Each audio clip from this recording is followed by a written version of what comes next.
tiene su Biblia, abra su Biblia en el libro de Efesios. Vamos a comenzar ahí, capítulo 2, por favor. Vamos a estar leyendo el verso 1 al 10. Vamos a ir enfocándonos en esos versos. Leemos los primeros 3.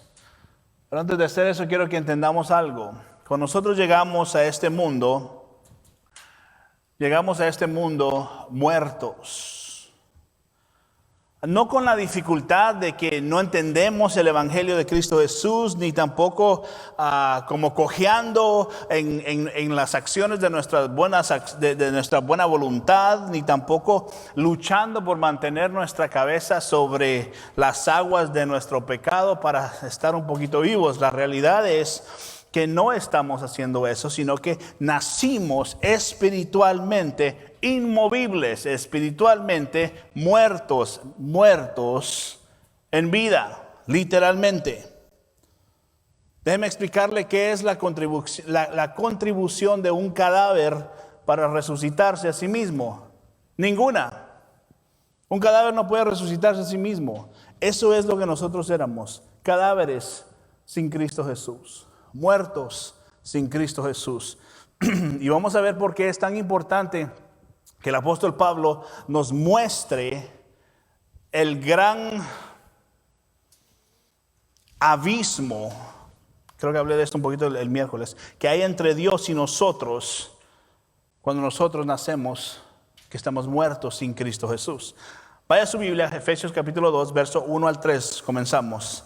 Antes, verso 1, ustedes estaban, ¿qué dice? Muertos a causa de su desobediencia y sus muchos pecados. Verso 2, vivían en pecado igual que el resto de la gente. ¿Obedeciendo a quién? Al diablo, el líder de los poderes del mundo invisible, quien es el espíritu que actúa en el corazón de los que se niegan a obedecer a Dios. Él es el que actúa en el corazón de los que se niegan a, ¿qué dice? A obedecer a Dios. Aquel que anda en desobediencia, el espíritu que está actuando en la persona que está en desobediencia es Satanás. Sé que no es tan popular hablar de eso hoy en las iglesias por alguna razón, no entiendo por qué, pero el punto es que el que anda en desobediencia, dice la Biblia, no digo yo ni me lo invento yo, dice la Biblia que esa persona está siendo influenciada, está siendo guiada por Satanás. Verso 3, todos, dice, vivíamos así en el pasado, siguiendo los deseos de nuestras propias pasiones, dice, y la inclinación de nuestra naturaleza pecaminosa. Eso quiere decir que naturalmente queremos hacer lo incorrecto. Nacemos queriendo hacer lo incorrecto. Nadie nace queriendo hacer lo bueno. Ninguno. Desde pequeñitos a los niños no le dice, ay, qué bueno lo que estás haciendo. Le dicen, no, qué malo lo que estás haciendo. Y les tienen que enseñar lo bueno que hacer, no lo malo. Lo malo por alguna razón ya lo saben hacer. Todos vivíamos así en el pasado, dice, siguiendo los deseos de nuestras pasiones y la inclinación de nuestra naturaleza pecaminosa.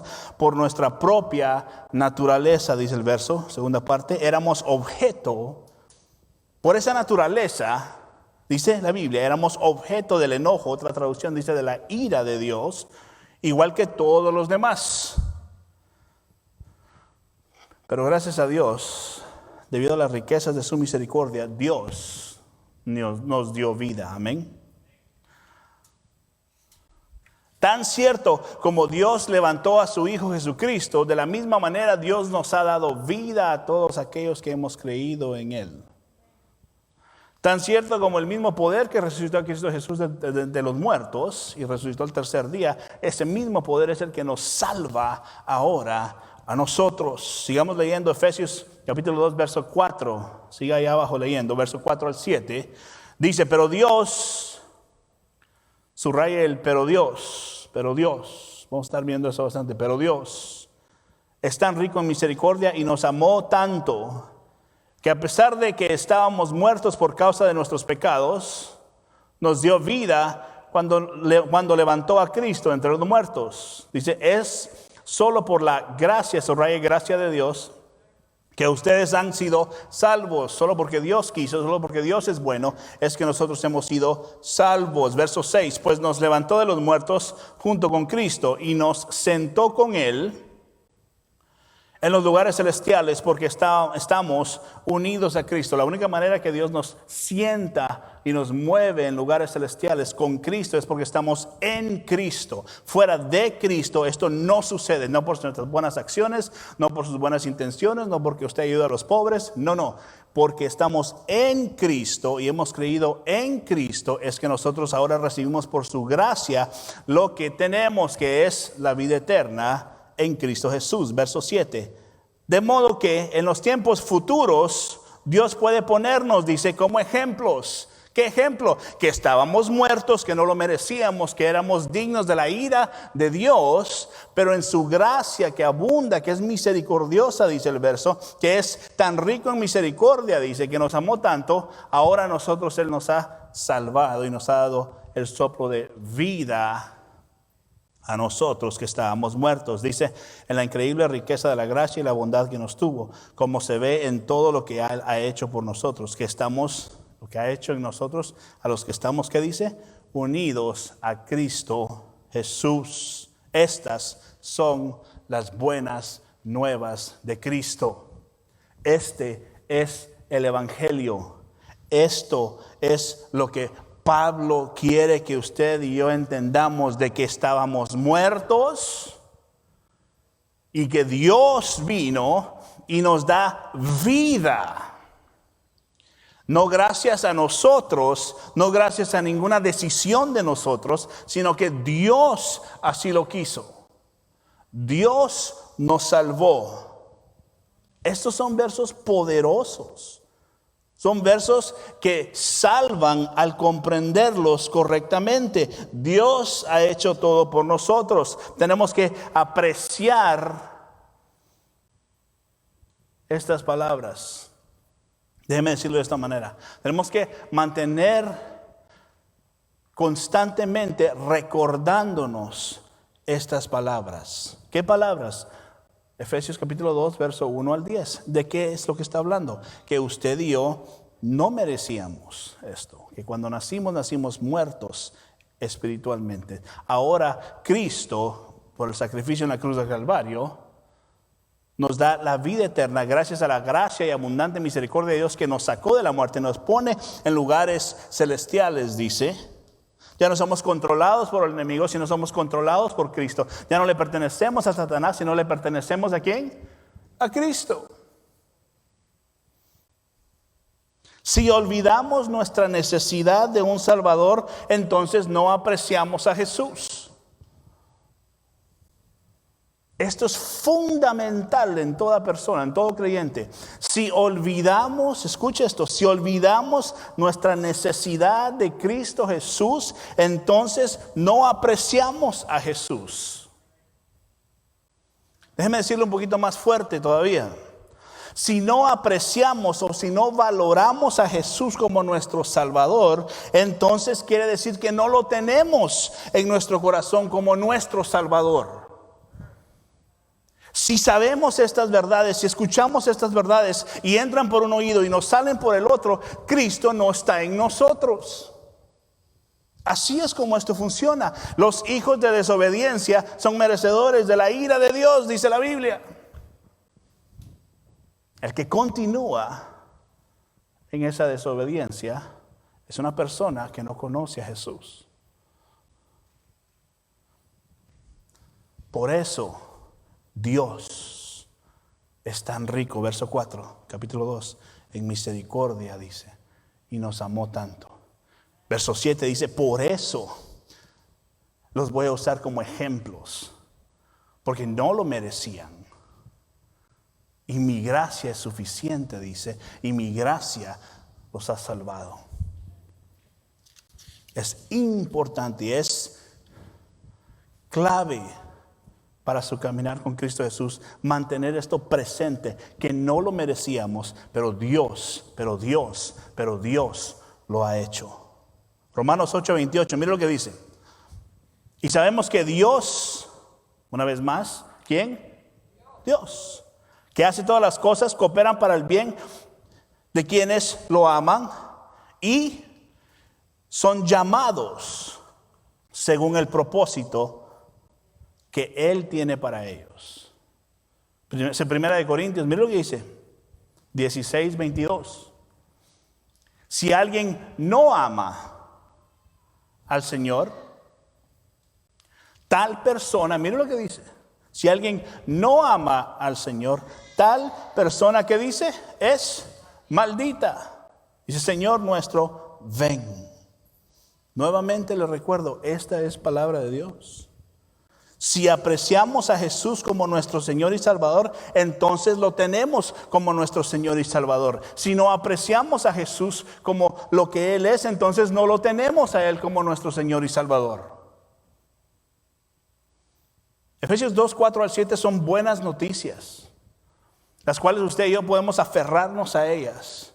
De ahí nadie lo mueve. De ahí nadie nos mueve.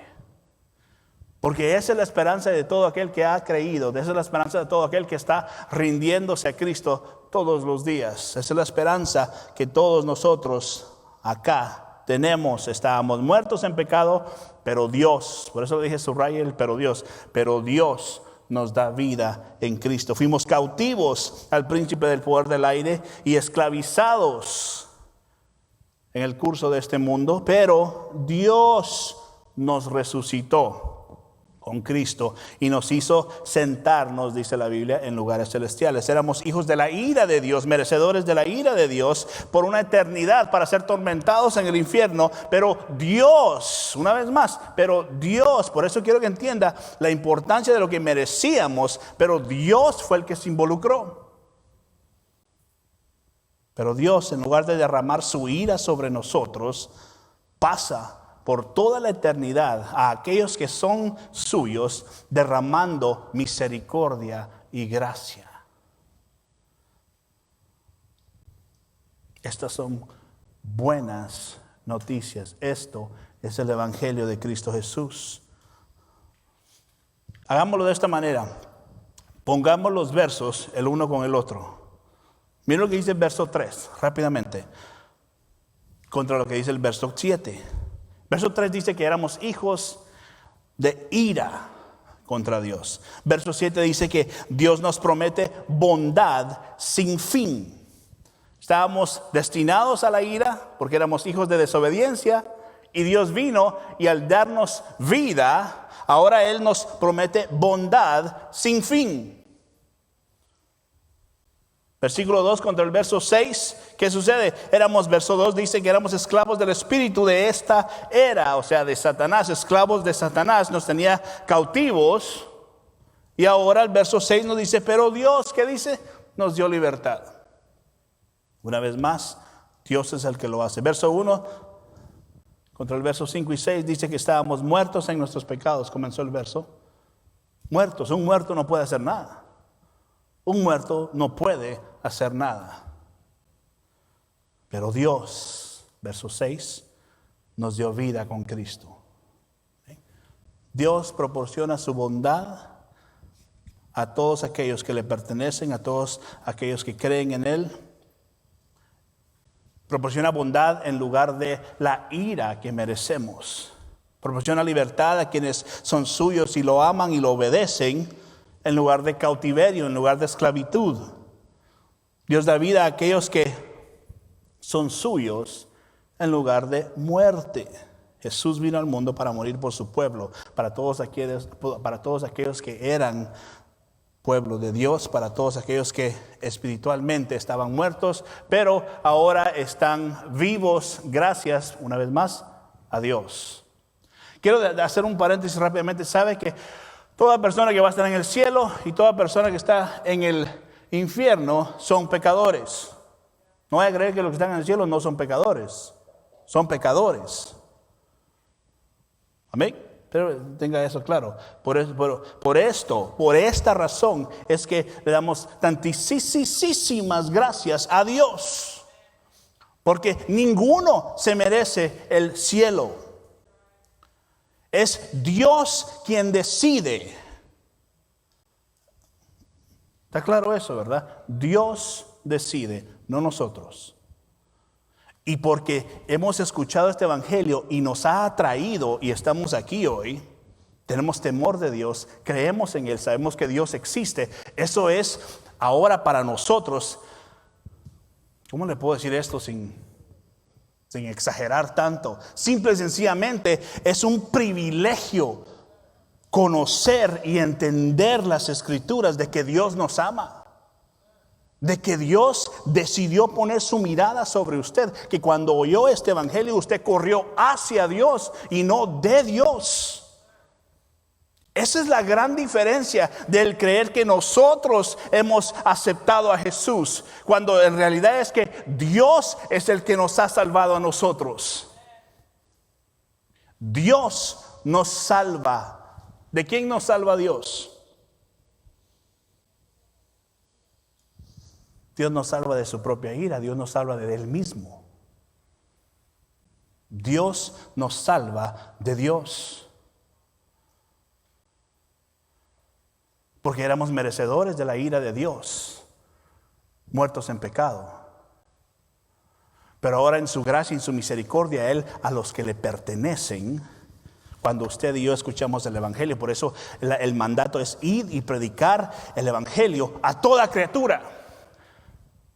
Porque nosotros no sabemos quién Dios ha salvado y nosotros venimos y predicamos este evangelio. Y cuando esa persona escucha el evangelio de Cristo Jesús, porque le pertenece a Dios, corre hacia Cristo. Y en su gracia y en su misericordia Dios salva a los suyos. Ese es el Dios de misericordia que usted y yo sirve. Ese es el Dios de gracia que usted y yo amamos. Ese es el Dios soberano que sabe mejor que nosotros. Déjeme darle unos ejemplos.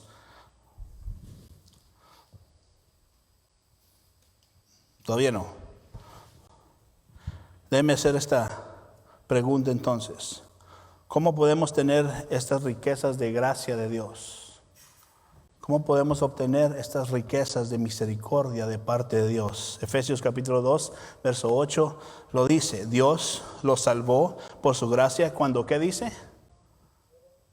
Cuando creyeron. El que cree ama a Dios. El que no cree, no ama a Dios. Así de simple. El que cree, ama a Dios. Y el que ama a Dios, obedece a Dios. El que no obedece a Dios,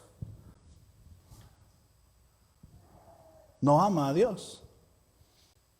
El que cree, recibe la gracia eternamente.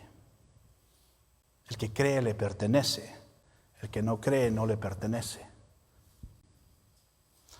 Déjeme darle un par de ejemplos de cómo esto funciona y qué significa esto para nosotros. Cuando usted cree y pone su confianza plenamente en Cristo Jesús, déjeme decirle cómo funciona este regalo de Dios. De ahora en adelante, usted y yo empezamos a confiar en Dios para todo. Para toda decisión que tomemos. De ahora en adelante, las promesas de Dios son nuestras. En todo. Mire lo que dice. Déjeme dar unos ejemplos. Si se siente tentado a robar, si se siente tentado a mentir en sus impuestos y robarle al gobierno, en Cristo ahora usted ya no lo hace, porque usted sabe que en Filipenses 4:19 dice: y este mismo Dios, quien me cuida, suplirá todo lo que necesiten de las gloriosas riquezas que nos ha dado por medio de Cristo Jesús.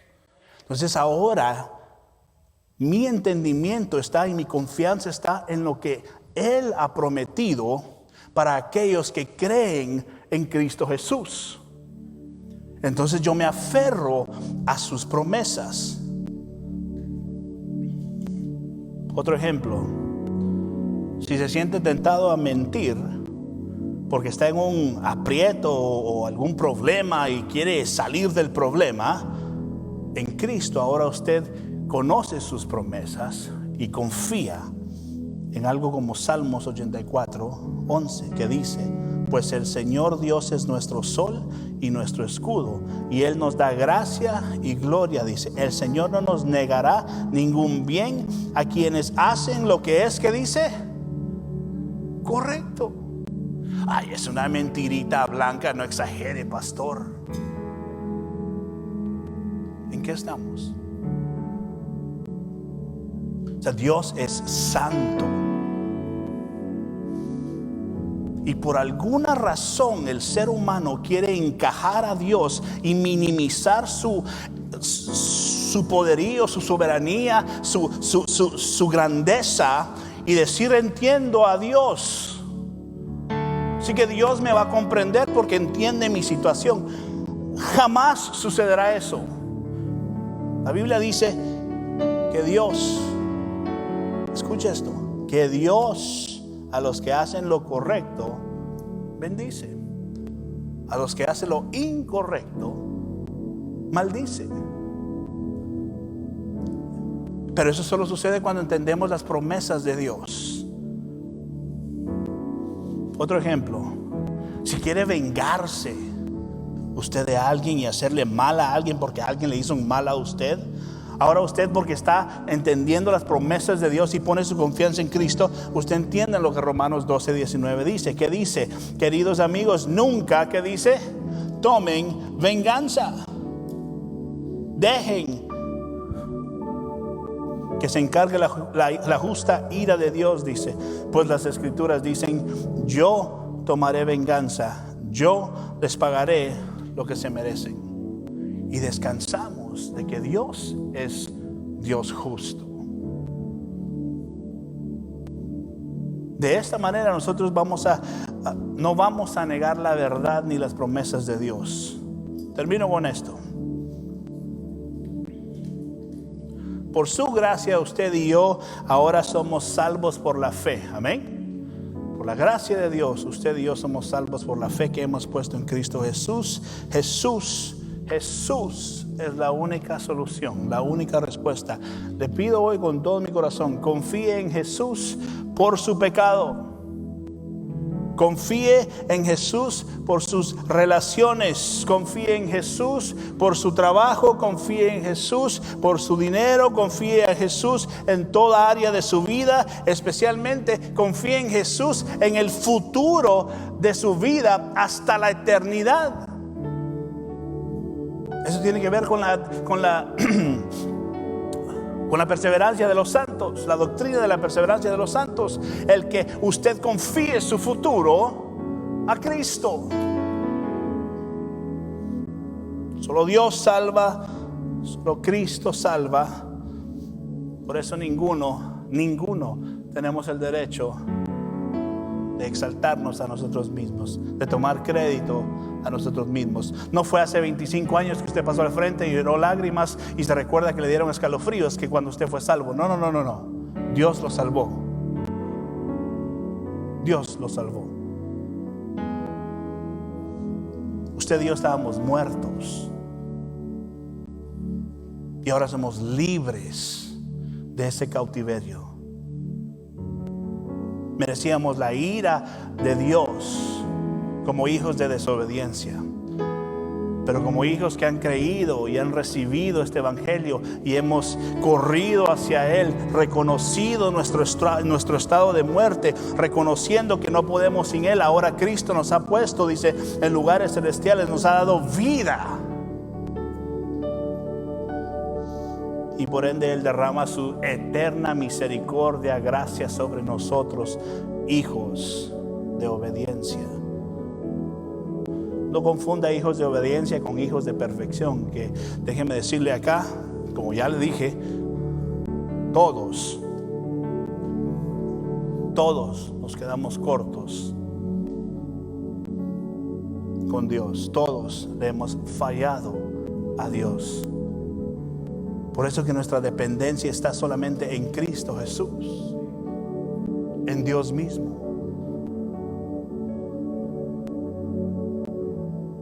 Pero hay de aquel que escuche esto y nada pase en su vida y nada cambie. De balde nos sirve estar sentados aquí y escuchar todo esto y hacer las cosas que Dios detesta aquí afuera. ¿De qué sirve eso? Simplemente lo que estamos haciendo es acaparando ira de Dios por aquel día donde todos estaremos cara a cara ante Dios. Cuando escuchamos esto, corremos hacia Él. Así que hoy, si usted escucha esta palabra de Dios, confíe en Jesús, corra hacia Jesús,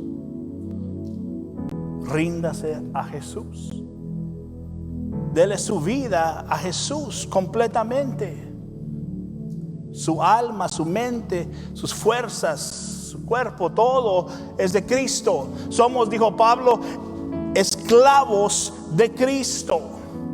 Éramos esclavos del pecado, ahora somos esclavos de Cristo. Un esclavo hace lo que su amo le dice. ¿Quién es su amo? ¿Quién es mi amo? Cristo, Dios. ¿Qué dice Dios que haga? Aquí está.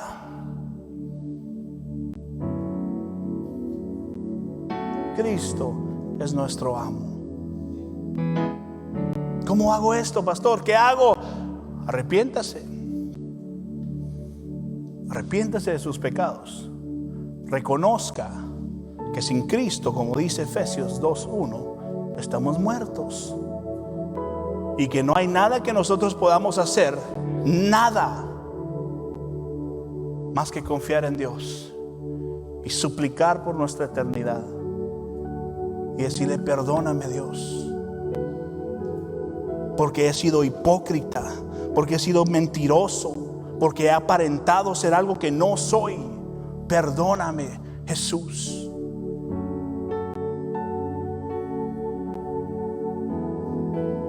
Y comienza el proceso de santificación en su vida.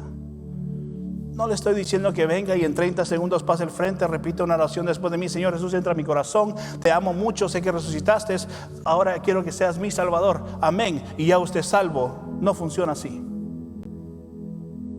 Tristemente se ha engañado a muchos cristianos de esa manera. Es una realidad de reconocer quién yo soy sin Cristo, que es una persona digna de la ira de Dios, muerto, y qué tan santo y glorioso y poderoso Él es. Y ahora corro hacia Él pidiendo gracia y misericordia y someto mi vida a lo que Él dice que yo tengo que hacer. Y Él dice que me arrepienta de verdad, que tome un giro de 180 grados en el camino opuesto a donde mi vida iba. Y que ahora comience a morir a mí mismo todos los días. Que son las cosas que me alejan de Dios. Esto. Tengo que morir a estas cosas. Que son las cosas que me acercan a Dios. Estos patrones. Eso es lo que quiero hacer. Que dice Dios acerca de cómo yo tengo que vivir. Eso voy a hacer. Así es como esto funciona. Dios y solamente Dios es el que salva. Déjeme orar por usted.